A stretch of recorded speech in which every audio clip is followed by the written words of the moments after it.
Next group हमारे पास है that is basidium mycota या बेसिडियम माइसिटीज़। इसके अंदर हेडिंग्स मैंने बना दी क्योंकि काफ़ी डिटेल में जो है वो टॉपिक लिखा हुआ है। सबसे पहले है कि फेमिलियर ग्रुप है। फेमिलियर ग्रुप मतलब ये कि काफ़ी ज़्यादा नॉन स्पीशीज़ जो है हमारे पास इस ग्रुप में मौजूद हैं, जो कि नॉर्मली कॉमनली जो है वो हमें देखने को मिलती हैं। रास्ट स्पीशीज़ है, स्मार्ट स्पीशीज़ है, यानी कि जो वीट के ऊपर या मेज़ के ऊपर जो है वो ग्रो कर जाती हैं। उसके बाद इसमें बताया हुआ है that they are actually pathogenic organisms, pathogenic disease causing organisms हैं।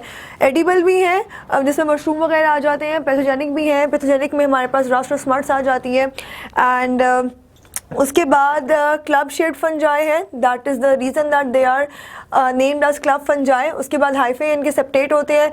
इनके सेल्स जो हैं दे आर यूनिन्यूक्लिएट। यूनिन्यूक्लिएट मतलब they are having one nucleus एक स्टेज पे और दूसरे स्टेज पे they are binucleate like dikaryotic phase है, दो न्यूक्लियस हैं इनके।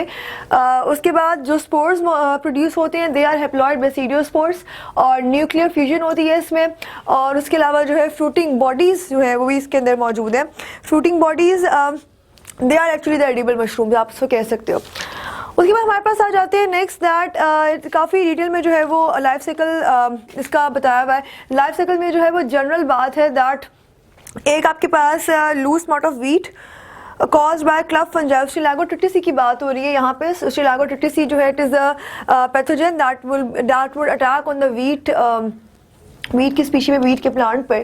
तो होता ये है कि ये कहीं से जो है वो, अगर आप डायग्राम को देखें, कहीं पर जो है कहीं से स्पोर अगर आता है that lands on the wheat plant, wheat के ऊपर जो है वो लैंड करता है, तो उससे जो है वो ये होता है कि वो स्पोर जो है वो ओवरी के अंदर आप कह सकते हैं इनएक्टिव या डॉर्मेंट स्टेज में जो है वो अंदर होता है। और जैसे जैसे जो है वो ओवरी से प्लांट ग्रो करता है तो वो उसके साथ साथ ग्रो करना शुरू हो जाता है।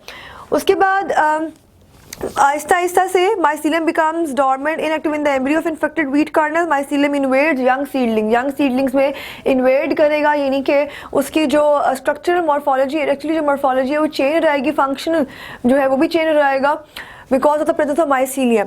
और उसके बाद जो है mycelium follows growth of growing point of plant. जहाँ जहाँ पे प्लांट ग्रो करता है माइसीलियम उसके साथ साथ क्रॉस बॉल्स में ग्रो करती चली जाती है। And obviously it mycelial cells in kernel become टीलियोस्पोर्स।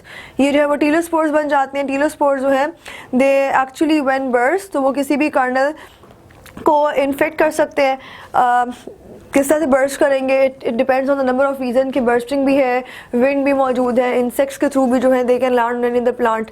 तो ये जो है वो लाइफ साइकिल है। Life cycle is a bit easy, सिर्फ डायग्राम जो है वो थोड़ी मुश्किल सी दी हुई है, but you can draw that to a very simple version as well. So that's all about the basidium mycota.